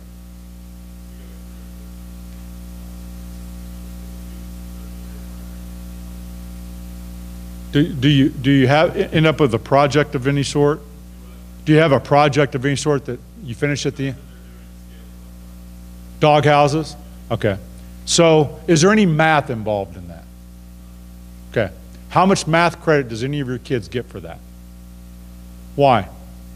I'm not trying to put you on the spot, because that's not the way we do it. Because you only get math credit in math class. So tonight, one of my favorite teachers of all time is Cindy Couchman, who is a Kansas Teacher of the Year from Bueller, Kansas, and I'm going to text her. And I'm going to tell her on the way home, Cindy, another day of my life went by and I didn't use college algebra. And she hates it. She used to kind of laugh about it. And she used to say to me, yes, Randy, you did, you just didn't know it. All I know is I didn't find for X. I couldn't find X. Okay? So here's what we are going to do today. Not will we do it in the future. Today. If, this is capital IF, if Parsons High School wants to offer some geometry credit or algebra credit or math credit in building doghouses or sheds or whatever project you're going to do, you can do it today. Here's what I'm going to ask you to do. You can do it any way you want. I'm going to ask you to do this. I'm going to ask you, because I don't trust you to give math credit, because you're not a math teacher. I want to ask, math teachers, raise your hand. So I want to ask you to work with him to determine, is that math worthy, and what would it look like to be math worthy? Agree, go to your school board and say, we'd like to do this. Do you have to do that? No. It's up to you. It's totally up to you. We're going to let you design this. But would some kids benefit by doing that? We have FFA here. Do we have, all right. Skills USA. So in Skills USA, do you have any kid that have to give speeches for Skills USA, have to give presentations? Yeah. So if I want to be an officer in Skills USA, like president or vice president, how many times would I have to give presentation or speeches? Yeah. How much speech credit we give for that? Yeah. So you teach speech? We teach speech? So, okay. Could we give speech credit for someone that's doing that? Because are you teaching Skills USA? Okay. And so we're asking you to help kids do that. His background's not speech, I bet. Okay? But he's helping kids do it, and kids are engaged in doing it, and they're standing up. FFA, they do this a lot. They're running for office. That's why I ask about FFA. We could give speech credit for that. The speech teacher would help coach the kids, maybe review a video. You see how it starts to look different for every kid. If I want to go be a lawyer, I got to do well on the LSAT. I don't know if it's good or bad, but I've got to do well. I can't be a lawyer without it. So that's a different path. This is what Kansas said. What's success? I'm happy. How do you measure that on tests? Take that to the next PLC. It's the number one thing Kansas said. Successful people are happy. I have a 30-year-old and a 24-year-old. If this morning they were to tell me, Dad, I'm happy with my life. I'm feeling pretty good right off the bat. They have a sense of fulfillment. They love what they're doing. They feel good about it. They give back to others, and they have a skill set that's going to allow them to raise a family. That's really what it's about. So the young man that brought me down here today, I'm worried because it's November, and he's worried, and we've got about 5 months with him. Can't go back in time. I understand he was here and left and came back. We have 5 months. I don't know him at all. I don't know his grades at all. I just listened in his voice how apprehensive he was about the future. It's starting to hit him. You know, kids are tough. I can't wait to get out of Parsons. I'm leaving this hick town. I'm going to the big city. Yeah, the closer May gets, you watch those kids. They get a little scared. And all I'm thinking is, in 5 months, what would I do if I just knew what does this kid want to do, what's his passions about, and how could we as a school help him get there. I got 5 months to try to help him be successful when he gets here. And maybe the odds are great or maybe the odds aren't. I don't know. Sue Ann Buster was a student I had in McPherson. She rode her bike to school every day, to high school, in the snow. Her mom was a drug addict, still is a drug addict. No dad. Sue Ann wanted to be a veterinarian, but her grades were iffy. She was a BC student. Brett McClendon was the high school principal, and we said we got to get her in college algebra. Can't be a vet without college algebra. Like it or not, can't be a vet without college algebra. And we bought her the textbook. It was a slushy morning, and we met her in the Commons because she was almost late. And she's a ragamuffin kid, looking kid. She came in, glasses are bigger than she is, and we gave her the book, and she cried. Got a B in college algebra. We didn't have the grade. She didn't have the ACT score to go to K-State to be a vet. She said, I want to be a vet tech. She went to Colby. We got her a Pell Grant. We coordinated with Colby. The day one she arrived at Colby, Mom made a phone call to financial aid to do what? Send the Pell Grant money to her because Mom wanted to steal it for drugs. This is tough, right? These are the kids you're working with every day. Colby, we had set Colby up. Colby was outstanding, by the way, said, no, you can't have it. And Colby worried every time that Sue Ann went home that she would never come back because Mom would say to her, you're a loser. Why would you want to leave your family? No one in our family goes to college. No one in the family had graduated from high school. 2 years later, Sue Ann graduated as a vet tech. She's living in Omaha. She can go find her on the website of the clinic she works in, and they're putting her to school as a veterinarian. An N of 1, and a lot of work to get the N of 1. But we took an approach that said, what does it have to take to change her trajectory? Just hers. What are the courses that it has to take? And that's the way we approached it. Here's the skill sets, the need. We're going to be redesigning schools around these skill sets. You have kids that are struggling in reading in first grade.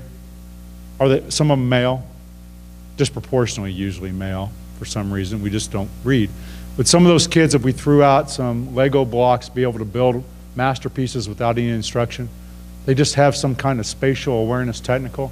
Where do we ever play with that in school to the level that we play with reading? Almost half of the Fortune 500 executives are dyslexic. Cliff Illig, who's the president, CEO of Cerner, you may know them. They're going to be the largest company in Kansas in the next 5 years. They're in Kansas City.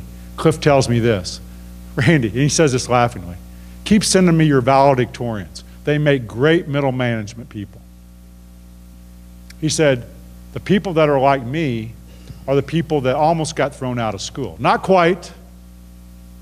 We were on the edge all the time because we don't buy into the status quo. We're reinventing the status quo. That's entrepreneur. That's the thinker, right? Now, there's a fine line between genius and an idiot, right? Homelessness, and, right? There is. And the valedictorians play it pretty safe. Hey, I just want to be an accountant and get a good job. Nothing wrong with that.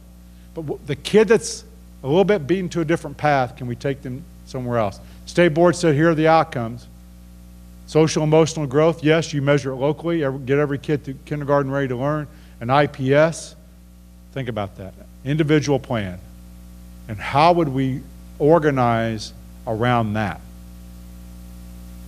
High school graduation rate's important, post-secondary completion's important. But we know this too. Kansas needs 71% of our workforce to have a piece of paper. Like my grandmother. To get that job, I have to have a master's degree piece of paper. To be a teacher, I gotta have a baccalaureate with a teaching license, right?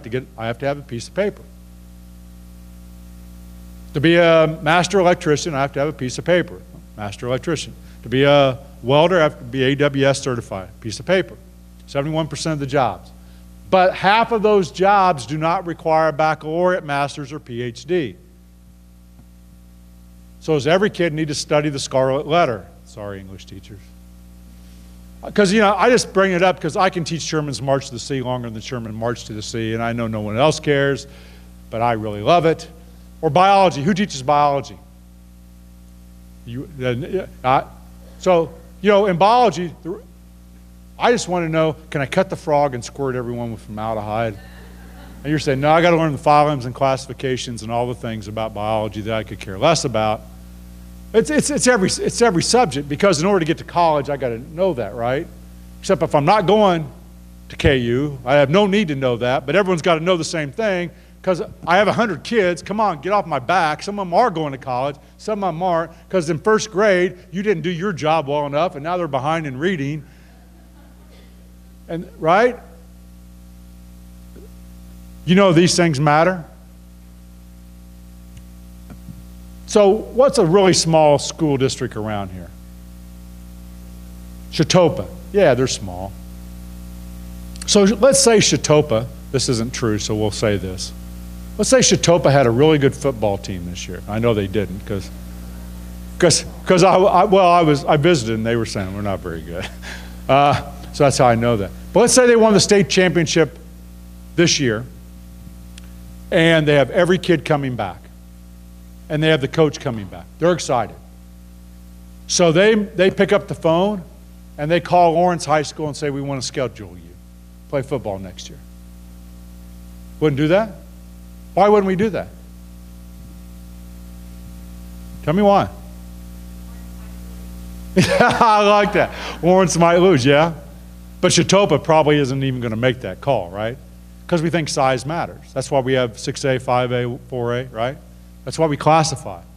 But when we put scores of test scores in the paper, we never do that. Does Parsons look different than Colgan? Yeah, like a duh. Let me tell you two school districts that sit side by side in Northeast Kansas. Kansas City Piper and Kansas City Turner. They might as well be Russia and, you know, Canada. The kids in Turner are minority poverty gang. The kids in Piper are like suburban, white, middle class, and wealthy. So the kids in Parsons have a highest foster care rate in the state right here. So that's different, right? That's different than Altamont. It's a different clientele. They're still predominantly in Lebec County. They're still mostly rural. You're not. So this matters, doesn't it? Cumulative poverty really matters. Really matters. The number of years that a kid is on free lunch is the biggest predictor of whether he or she will be successful. If they're the fourth generation like Sue Ann, it's much harder than if they just lost their job 5 months ago and went on free lunch. Make sense? Chronic absenteeism. How many of your kids miss more than 10% of the days of school non-school related? By the way, elementary teachers, that's the #1 predictor of whether they're going to be successful or not. And it's already happening in kindergarten. And they set the stage for when they get to middle school. When they get to middle school, then they, it's a parent's fault, then they don't come. Yes, sir.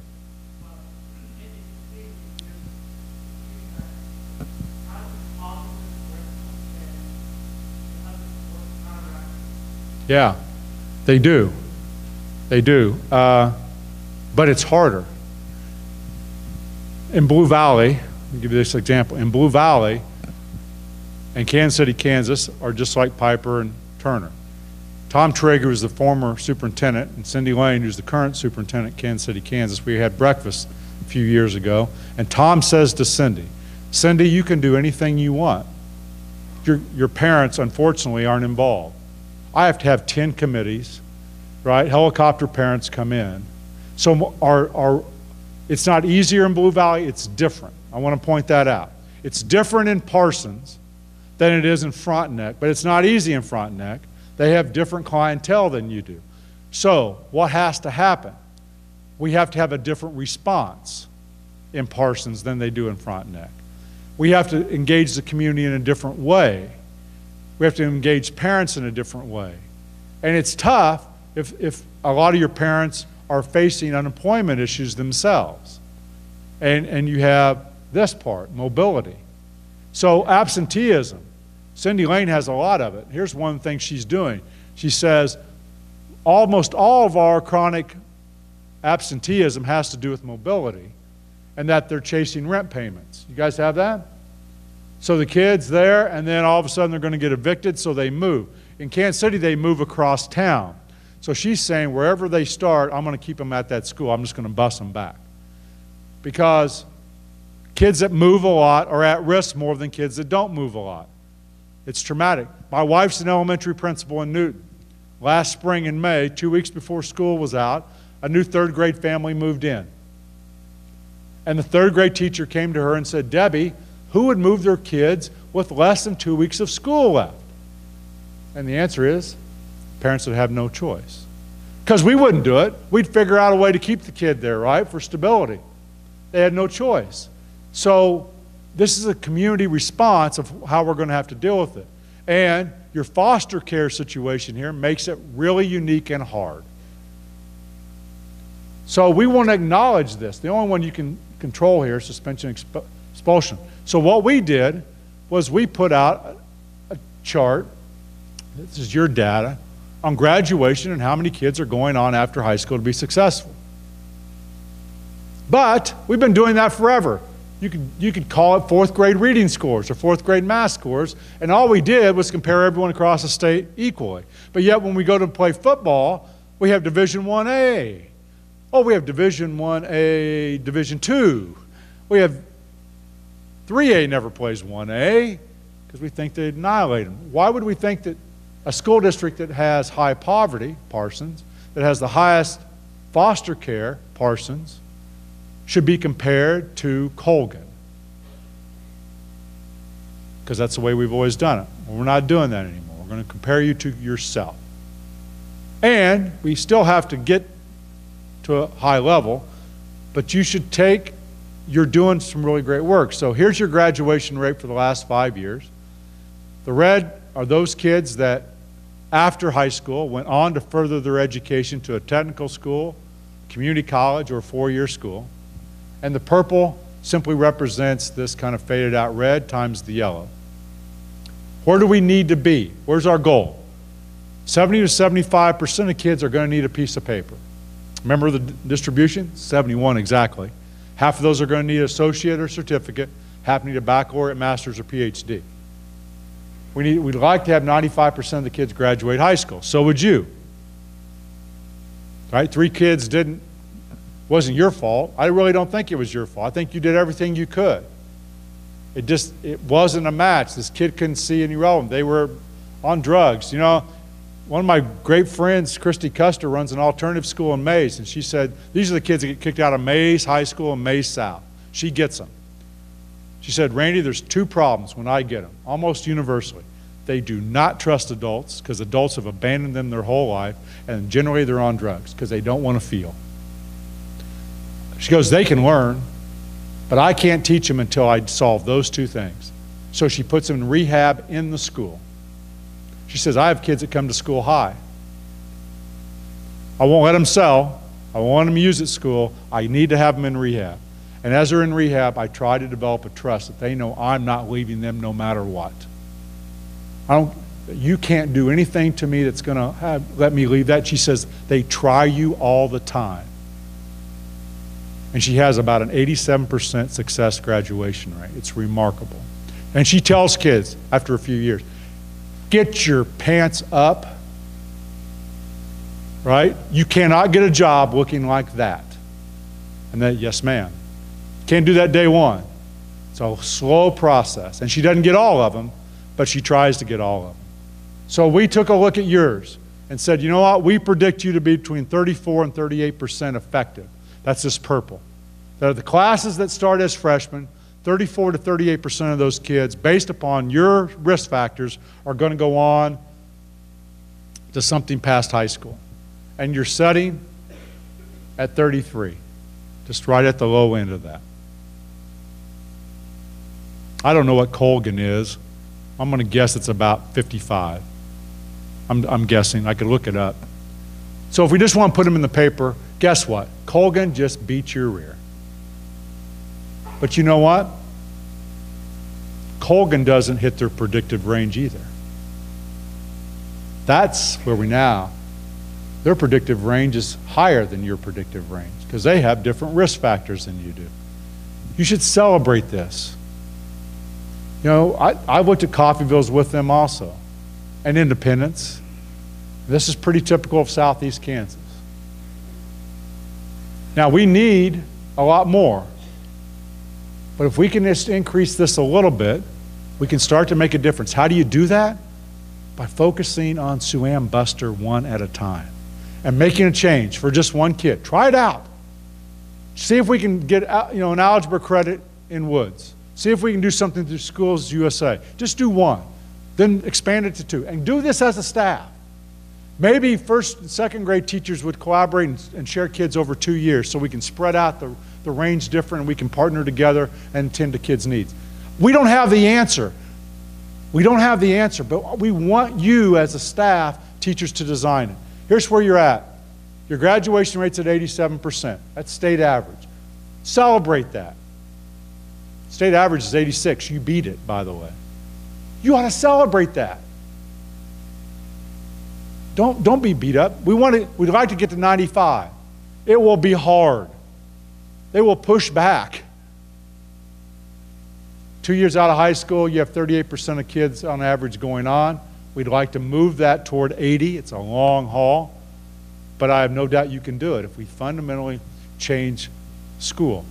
School that we build on is predicated on two things. That when kids go home, June Cleaver says, "Welcome home, Beaver. What would you like for dinner? Your dad's going to be home soon." Do most of your kids go to that home? And that most of the adults in this community and other communities are working on an assembly line making over $40 an hour. Is that true? So if those two things aren't true, then this range that you have in first grade or the 100 kids that you have in history are going to be killing you if we don't think about the structure. So we ask for some volunteers to go change this on May 24th of 2017 and said, you have the summer, you have to have 80% vote of your faculty, you have to have a letter of support from your teacher union, and you have to have a public vote of your school board if you want to do this. What are we asking you to do? Take one elementary school in your community and one secondary school, and in 1 year completely change it, the organization structure. And we had two people that are going to help do it. And Tammy Mitchell and Jay Scott, we hired to do it. And Tammy came to me early June, says, "Randy, what if we don't get 7 school districts that want to do it?" I said, "Oh, we'll get 7. I didn't know if we'd get 7. Because, you know, first question I had from superintendents were, "Randy, do you know it's summer? I don't even know where the teachers are." And I said, yeah. By the way, these 7 aren't any different than you. They're just stupid. They're crazy. You go ask them. Go ask the teachers in Coffeyville. We didn't know what we were getting into. This is a lot of work. This is really hard. We're trying to do it ourselves, right? We've got a little bit of model. We had 29 school districts, by the way, say they wanted to do it. It's over 10%. So we said, my gosh, we labeled the first ones Mercury, named them after the original crazy 7 Mercury astronauts. By the way, if you want the old film on that, veterans, you want to go rent all the right stuff. Youngins, you can just download it. You know, those guys were crazy. But here are the Gemini districts. They can launch in the fall of 18 or the fall of 19, their choice.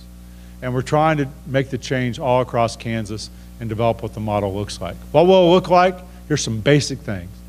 It's going to be personalized. Every kid's path is going to be slightly different. I want to be a pharmacy major. I want to go to KU. Guess what? I need to rock it out in math and science. I gotta have the math and science to do that. I got to do it. Yes, sir.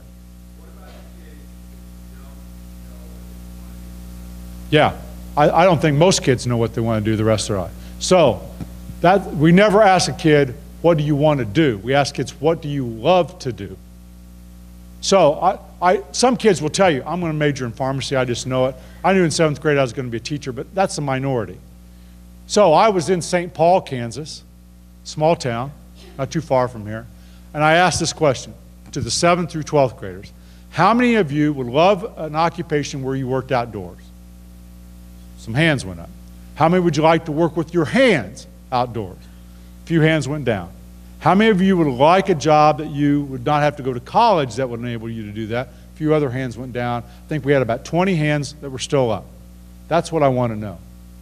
So, for example, you hear this all the time. I want to be a nurse. And then they go to school and they change their mind, right? And they become a teacher, or they become a minister, or they become something else. Here's what a kid wanted. When they tell you that, they want to help people. They just don't know what they want to do yet. So I want to help people. Great, we're going to experience a lot of things. We're going to job shadow a lot of things. We're going to experience a lot of things. Ask a kid, do you like math and science? No, I hate it. You're not going to be an engineer. So I start to eliminate. We don't have to pinpoint what they want to do. We have to know. We have to help them find what they love to do. And then so that'll be a fairly broad thing. And then we can go from there. Because they don't know. I mean, shoot. And it's going to change. You know, the jobs are going to change. But I can tell you, if you want to help people, you probably aren't going to wake up one day and go, I want to be an accountant. I want to be in a cubicle. Just want to deal with numbers. But you can be a minister, a social worker, a teacher, a nurse, a paramedic, right? All those are different. I can run a volunteer agency. So personalized, project-based, real-world, working in the community.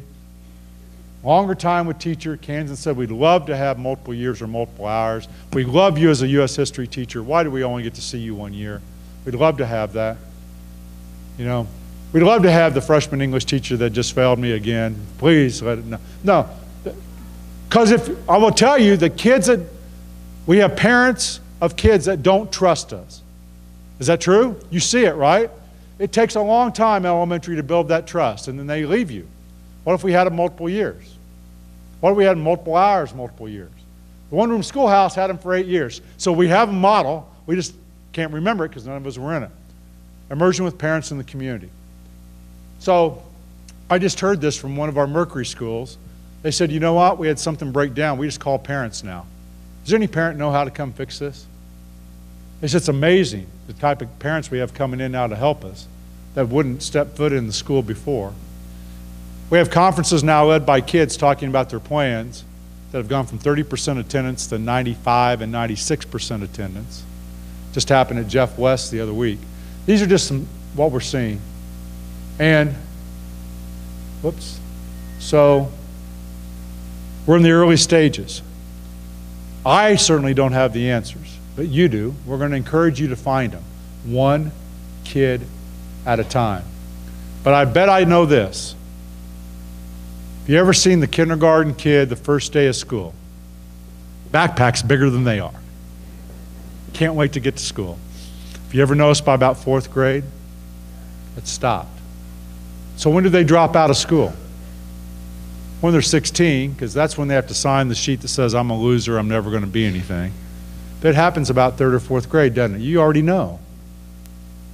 You already can be telling. And it's not your fault. That's what I want you to know. I don't think you can work any harder.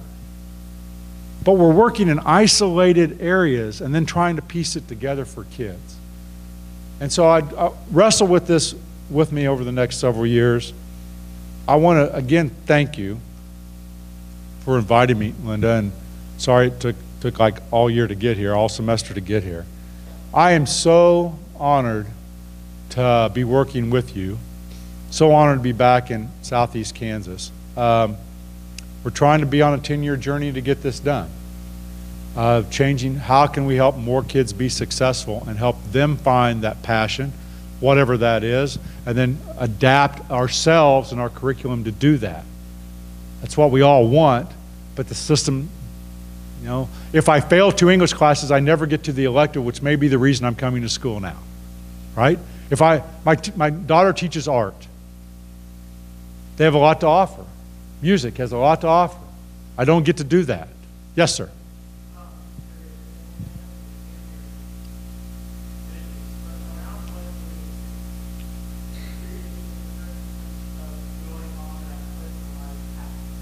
pre-K.